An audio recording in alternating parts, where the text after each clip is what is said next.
रहा है, लेकिन मैच से ज्यादा अभी भारतीयों की भावनाएं उबाल मान रही हैं। ललित अंबरदार जो कि एक्टर हैं, एक्टिविस्ट भी हैं, प्रदीप टंडन जो कि पूर्व क्रिकेटर हैं, विस्तार से चर्चा करेंगे, समझने की कोशिश करेंगे। ललित साहब, मैं आपसे पूछना चाहता हूं क्योंकि सुरेश रैना, शिखर धवन, युवराज सिंह, यूसुफ पठान, ये तमाम लोगों को ट्रोल किया जा रहा है। ट्रोल इसलिए किया जा रहा है, यह कहा जा रहा है कि भाई अभी हाल ही में तो पहलगांव हुआ है, पहलगांव में 26 भारतीयों की हत्या कर दी गई और उस समय भी यह कहा गया कि पाकिस्तान के साथ अब ना क्रिकेट मैच खेलना चाहिए, ना हॉकी मैच खेलना चाहिए, ना कोई दूसरा मैच खेलना चाहिए। बावजूद ये मैच हो रहा है, भारतीयों की भावना उबाल मार रही है। लोग बीसीसीआई से यह मांग कर रहे हैं कि इस मैच को रद्द किया जाए। आप क्या मानते हैं? जी, आपने जो शब्द यूज किया, इनके लिए लीजेंड्स, मेरे ख्याल में, मेरी नजर में आज के बाद ये लीजेंड्स नहीं है। ये कायर, बुजदिल, खुदगर्ज और बेशर्म लोग हैं। पहलगाम में सिर्फ 22 हिंदुओं को नहीं कत्ल किया गया, पूरे सनातन के ऊपर थप्पड़ था, हिंदुस्तान के ऊपर वो चोट थी। जैसे 32 साल पहले कश्मीरी हिंदू का नरसंहार हुआ था, आज उसी कश्मीर में, उसी पहलगाम के अंदर कपड़े उतार के देखा गया कि वो हिंदू है या मुसलमान है, पाए गए हिंदू और उनको मार दिया गया, बेदर्दी के साथ मारा गया, और इसको नरसंहार कहते हैं। उसके बावजूद जिस नरसंहार को करने वाले पाकिस्तान के लोग थे, उनके जो स्टूडेंट्स है, उनके जो समर्थक है कश्मीर के अंदर, जो स्लीपर सेल्स है वो, और पाकिस्तान की सरकार जिसने टीआरएन, जो ये रेजिस्टेंस फ्रंट अपने आप को बोलते हैं, जिन्होंने ये कारनामा किया कश्मीर के अंदर, जो जिहादी अटैक किया, उसी पाकिस्तानी सरकार ने यूनाइटेड नेशंस के अंदर उस टीआरएन का नाम उस रेजोल्यूशन में ना आए, पूरी कोशिश की, और वो सक्सेसफुल भी हुए, क्योंकि उनकी वहां पे उपस्थिति है, यूएन सिक्योरिटी काउंसिल में टेम्परेरी उपस्थिति है वहां पे। और उसी शोएब मलिक के साथ खेलेंगे, शोएब जिसके अफरीदी के साथ खेलेंगे, जिसने कहा है, पब्लिक स्टेटमेंट है उसका, कि मैं गाजी कश्मीर की औलाद हूं। यानी गाजी कश्मीर वो जहादी जिसने कश्मीर के अंदर काफिरों को कत्लेआम किया। कश्मीर जहाज एक, जब 1947 में पाकिस्तान में कश्मीर के ऊपर हमला किया था, वो अपने आप को फख्र से कहता कि गाजी कश्मीर की औलाद है, क्योंकि उन्होंने काफिरों को, हिंदू और सिखों का कत्ल किया था। मैं बताना चाहता हूं फॉर आपके व्यूअर्स के लिए, आज की तारीख में पूरे पाकिस्तान अधिकृत जम्मू कश्मीर के अंदर एक भी हिंदू और सिख नहीं है। और उसके साथ खेलेंगे जो शोएब मलिक, जो 2007 में जब वो हिंदुस्तान के साथ मैच हार गए थे, तो उसने स्टेडियम के अंदर सारी मुस्लिम दुनिया के साथ, उम्मा के साथ माफी मांगी थी कि वो हिंदुस्तान से मैच हार गया।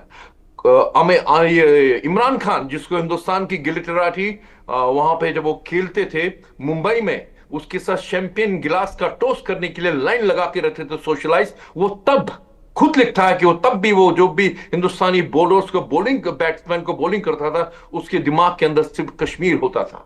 ये जहादी लोग, ये जहादी मानसिकता वाले लोग इस पाकिस्तान की बुनियाद धोखाधड़ी के ऊपर हुए। 1947 में हिंदुस्तान में पैदा हुए लाखों हिंदुस्तानियों ने, बिल्कुल आपने सही कहा, क्योंकि जो भावनाएं आपकी है वही भावनाएं बहुत सारे भारतीयों की है। सोशल मीडिया पर वो दिखाई दे रहा है। प्रदीप टंडन साहब जो कि पूर्व क्रिकेटर भी हैं, उनके पास समझते हैं, क्योंकि खेल भावना भी वो बेहतर तरीके से समझ सकते हैं। प्रदीप टंडन साहब, ऐसा तो नहीं है कि अब भारत के साथ पाकिस्तान का कभी खेल होगा ही नहीं, आने वाले समय में हो जाएगा, लेकिन लोगों की भावनाएं उफान पर इसलिए हैं कि ये आतंकवादी हमला कहां से हुआ ये सब ने देखा, कैसे हुआ ये सब ने देखा, उसके बाद भी पाकिस्तान मानने को तैयार नहीं है। और पाकिस्तान में बैठे तमाम लोग, चाहे वो सियासत से जुड़े हुए हों, खेल से जुड़े हुए हों, कई लोगों ने भारत के खिलाफ बयान दिए, और उसके बाद ये मैच हो रहा है।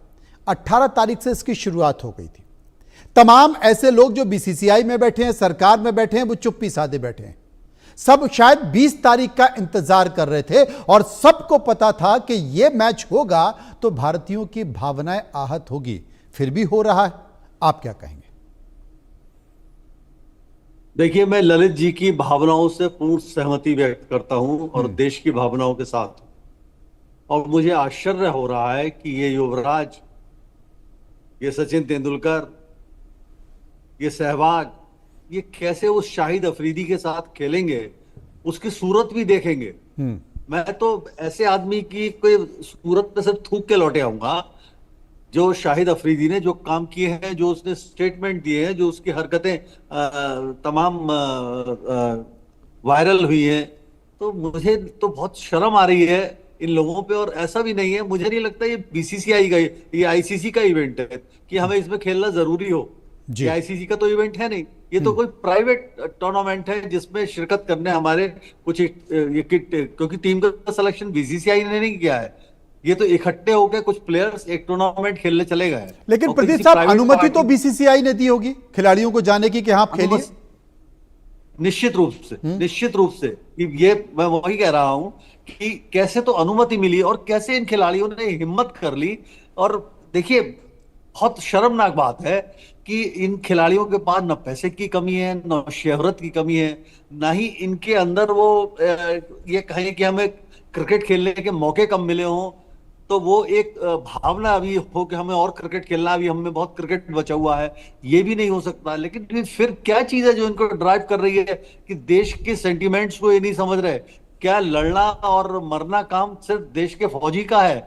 क्या हम लोग अपनी तरफ से कोई योगदान नहीं देंगे उनके लिए, अपने देश की भावनाओं को व्यक्त करने के लिए? ये बहुत शर्मनाक है, बेहद शर्मनाक है। मतलब मैं तो जब से मैंने भी पढ़ा है, मुझे इतना दुख हो रहा है ये बात सुन के कि इन्हें देश के सेंटीमेंट से कोई मतलब नहीं है। ये सिर्फ और सिर्फ, और जैसे ललित जी ने कहा, ये लीजेंड्स नहीं है, ये लोग सिर्फ मर्सेनरीज हैं, ये पैसे के लिए कुछ भी कर सकते हैं।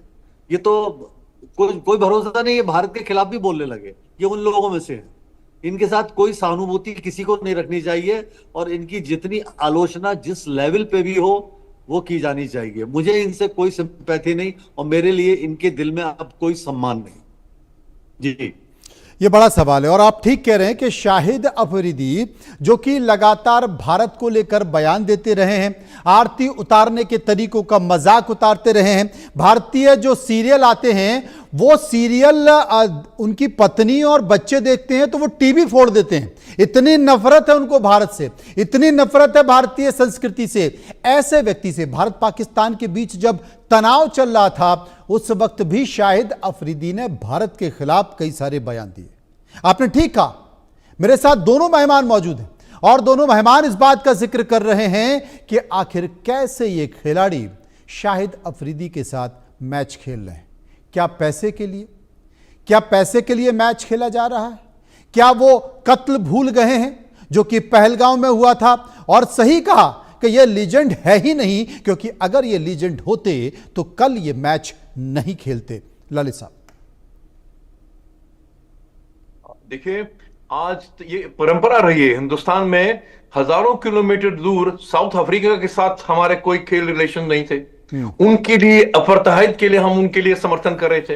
हम इजराइल के साथ नहीं खेलते हैं। बहुत इंस्टेंसेस के ऊपर हुए हैं जब हमने डेविस कप को मैच को अबेंडन किया, क्योंकि हमारे या तो साउथ अफ्रीका या इजराइल के साथ मैच होना था। दूर दराज फलस्तीनियों के साथ हमारा वो उनके लिए सहानुभूति दिखा रहे थे। कश्मीर के अंदर अभी जो लेबनान का जो जिहादी हिजबुल्लाह का हसन नसरुल्लाह जब मारा गया था, कश्मीर के अंदर कश्मीर की इस्लामिस्ट मेन स्ट्रीम पार्टीज, दोबारा बता रहा हूं, मेन स्ट्रीम पार्टीज ने अपनी असेंबली इलेक्शन जो हो रहे थे वहां पे उनको रद्द कर दिया।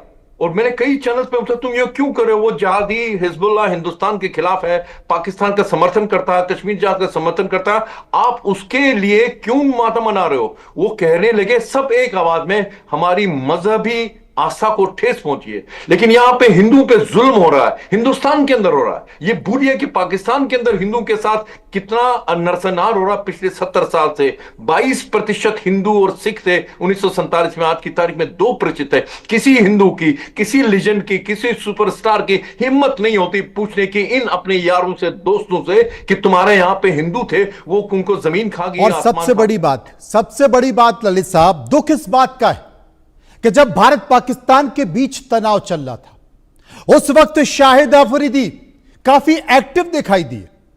सबसे बड़ी बात है कि पहलगांव हमले के बाद वो एक्टिव दिखाई दिए, और इस विवाद के बाद वो अटारी बाघा बॉर्डर भी गए। अटारी बाघा बॉर्डर पर जाकर उन्होंने आरोप लगाया भारत के ऊपर। उन्होंने इस बात का जिक्र किया कि भारत अपने ही लोगों को मरवाकर पाकिस्तान के ऊपर आरोप लगा देता है। इतना ही नहीं, शाहिद अफरीदी ने एक टीवी प्रोग्राम में भारतीय सेना को निकम्मा और नालायक कहा। क्या ऐसे खिलाड़ी के साथ भारत के लीजेंड खिलाड़ियों को मैच खेलना चाहिए? मैं पूछना चाहता हूं युवराज सिंह से, मैं पूछना चाहता हूं सुरेश रैना से कि ऐसा खिलाड़ी, पाकिस्तान टीम का कप्तान, जो भारतीय सेना के खिलाफ अपशब्दों का प्रयोग कर रहा हो, जो भारत के ऊपर आरोप लगा रहा हो, भारतीय सेना के ऊपर आरोप लगा रहा हो और इस बात का जिक्र कर रहा हो कि भारत की सरकार अपने ही लोगों को मरवाती है और पाकिस्तान के ऊपर आरोप लगा देती है। पहलगांव घटना की बात कर रहा हूं, पहलगांव हत्याकांड की बात कर रहा हूं। अगर ऐसा खिलाड़ी भारत के ऊपर आरोप लगा रहा है और भारत के महान खिलाड़ी ऐसी पाकिस्तानी टीम के साथ, ऐसे पाकिस्तानी खिलाड़ी के साथ मैच खेल रहे हैं, तो शायद कल का दिन यह शर्मनाक होगा और इससे बड़ा शर्मनाक दिन कोई नहीं होगा। और मुझे लगता है कि यह बहुत दुख की बात है प्रदीप टंडन साहब कि जो भारतीय सेना के खिलाफ अपशब्दों का जिक्र कर रहा है, जो भारत के खिलाफ आरोप लगा रहा है, भारत की सरकार के खिलाफ आरोप लगा रहा है, अटारी बाघा बॉर्डर के पास जा रहा है भारत के खिलाफ तनाव के बीच, आप उसके साथ मैच खेल रहे हैं पैसों के लिए। दुखद है प्रदीप साहब। ये मैं इससे घिनौनी हरकत मैं तो इसको अगर देशद्रोह की श्रेणी में रखूं तो भी कोई अतिशयोक्ति नहीं होगी। ये लोग बहुत, आप देखिए कि इनका कैरेक्टर ही क्या है, कैरेक्टरलेस पीपल है। और सचिन जैसे लोगों से कम ये उम्मीद नहीं कर सकते जिसको इस देश ने भारत रत्न माना हो। भारत रत्न की उपाधि, हमारे देश का रत्न है वो, हम उसको रत्न की तरह पूछते हैं, हम उसे संसद में बैठाते हैं और वो ये हरकतें करेगा जाके। नहीं, इससे ज्यादा शर्मनाक बात हो नहीं सकती चंद पैसों के लिए। और ये घिनौनी हरकत हमारे खिलाड़ी करें, ये बहुत बहुत दुख की बात है। और इसके लिए तो सटीक शब्द भी ढूंढने पड़ेंगे डिक्शनरी में कि इनके लिए क्या बोला जाए, क्या कहा जाए। मतलब दिल में बिल्कुल निराशा है कि जो क्रिकेटर कभी वर्शिप के लायक होते थे, जैसे हम लोग कहते हैं कि क्रिकेट देश में एक धर्म की तरह है और खिलाड़ी यहाँ के भगवान होते हैं और देवताओं की तरह इन्हें पूजा जाता है, तो इन खिलाड़ियों को क्या समझा जाए? ये तो राक्षस है बिल्कुल, ये तो बिल्कुल। मुझे लगता है प्रदीप साहब अगर ऐसा ये करेंगे तो शायद इन्हें देश माफ